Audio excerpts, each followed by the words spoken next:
बांधवांचा दिव्यांग बांधवांचा आम्हाला जे समाज कार्यात देणारा पाठिंबा त्यांच्या समाज बांधवांचा आम्हाला पाठिंबा देणाऱ्या समाज बांधवांचा. दिव्यांग प्रेरणा सामाजिक संस्था अध्यक्ष अजय पवार यांच्या नेतृत्वाखाली आज 4था दिवस आंदोलनाचा अन्नत्याग आंदोलनाचा. आज बघतोय मी दर पावसात रात्री देखील पावसात त्यांचं आंदोलन चालू होतं. काल त्यांनी लोटांगण आंदोलन चालू केलेलं. आमचे अमोल निकम पाटकलचे ते बी आंदोलन होते. शैलेंद्र बोर्डे यांनी 4 दिवस जे केले, एक राजकीय म्हणून नाही तर मी नगरसेवक म्हणून नाही, एक त्यांचा बांधव भाऊ म्हणून मी आलेलं आहे. माझे दैवत श्रीमंत छत्रपती शिवेंद्रसिंह राजे भोसले यांच्या मार्गदर्शनाखाली आज हे दिव्यांग बांधव सगळी झटत असतात. कुठलं इलेक्शन असतो आम्हाला सगळी मदत करत असतात. आणि माझे एक लहान बंधू सभापती बांधकाम सभापती बाळासाहेब खंदारे यांचं तर 4 दिवस कंटिन्यू इथं येणं झालंय, संपर्क आहे. यांनी लागेल ती मदत केलेली आहे. स्वतः माझ्यासोबत त्यांनी प्रत्येकाला फोन लावून यांच्या आंदोलनाचा सगळा आढावा घेतला आणि आंदोलन कसं सक्सेस होईल या संदर्भात बाळासाहेब खंदारे आमचे लहान बंधू यांचा सदैव पुढाकार असतो. आणि मी 4 दिवस कंटिन्यू इथं येतोय. अमोल निकम माझा जिवलग मित्र आहे.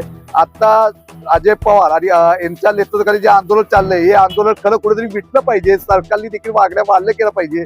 आमचे नेते दैवत आज मुंबई अधिवेशनात पावसाळी अधिवेशनात तिथे आहे.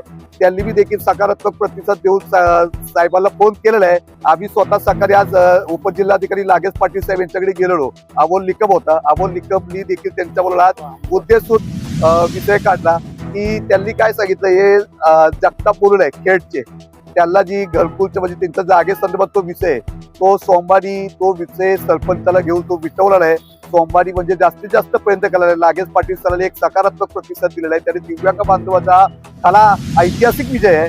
आणि हा विजय सगळ्या शिवेंद्रराजे मित्र सौ आमचे बांधकाम सभापती बाळासाहेब खंदारे आणि अजय पवार यांना मी सगळं श्रेय देतो आणि अमोल निकमला एक श्रेय देतो. त्यांनी 4 दिवस जे मोठा लढा दिलाय यात भर पावसात शैलेंद्र बोर्डे असो किंवा कोणी असो. आज मी त्यांची अवस्था बघितली, रात्री पावसात भिजत होते. मला मनाला किती वाईट वाटत असेल. एक मी तर नगरसेवक म्हणून नाही, रवी पवार हा विषय खोडून टाका. एक माझे बांधव आहे आणि एक सामाजिक जाणीवेतून मी इथं आलेला आहे आणि यांच्या आंदोलनात सदैव मी यांचा पाठीशी आहे आणि सकारात्मक प्रतिसाद त्यांनी दिलेला आहे. हे आंदोलन मिटावं अशी माझी इच्छा आहे आणि यांच्या मागण्या देखील पुरवावं अशी माझी इच्छा आहे.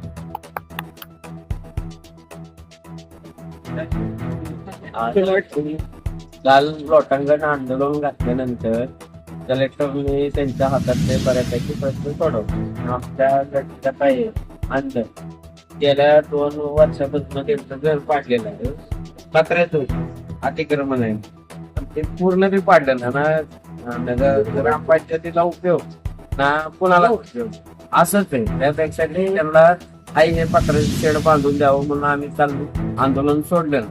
आणि आमच्या छोट्या छोट्या मागण्या होत्या. समाजानं सुद्धा आम्हाला पाठिंबा पाहिजे असं दिला नाही. आमचे आता नगरसेवक आहेत बाळासाहेब खंदारे, रवी पवार, हे आमच्यासाठी जीव तोडून येईल. असं समाजाने सुद्धा आम्हाला सहकार्य करावं एवढीच आमची भावना आहे. आणि आम्हाला खरंच आम्ही खूप घटक आमचा वंचित आहे. आज आमचा 2,500 मध्ये घर नाही चालत.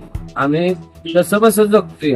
हे जगण्यात शासनानं जशी मदत करावी तशी समाजाने पत्रकार बंधूंनी सुद्धा आम्हाला मदत करावी ही आमच्या संघटनेची मागणी आहे असे बोलतो आणि थांबतो. शासकीय कार्यालयाच्या दालनाबाहेर तुम्हाला लोळावं लागतंय, लोटांगण घालावं लागतंय, त्याबद्दल काय तुमचं म्हणणं आहे नक्की? खूप वाईट घटना आहे आमची. आणि महाराष्ट्रात एक काळा दिवस या अशी वेळ पुन्हा दिव्यांगावरच पुन्हावरच येऊ या आमच्यात. तुम्हाला काल जे आंदोलन केलं त्या प्रसंगी तुम्हाला कोणी दमदाटी केली का? हा, पोलीस बांधवांनी आमच्याशी कायमच दमदाटी करतात. पोलीस बांधवांना आमचं एवढंच म्हणणं आहे, आम्ही अतिरेकी नाही किंवा आम्ही गुंड नाही की आम्ही गुंड असल्यासारखं आमच्याशी वागू नका, माणूस म्हणून वागा आणि आम्हाला सहानुभूतीने आमच्याशी बोला आणि सहानुभूती दाखवा आम्हाला. एवढीच आमची अपेक्षा आहे पोलिसांना.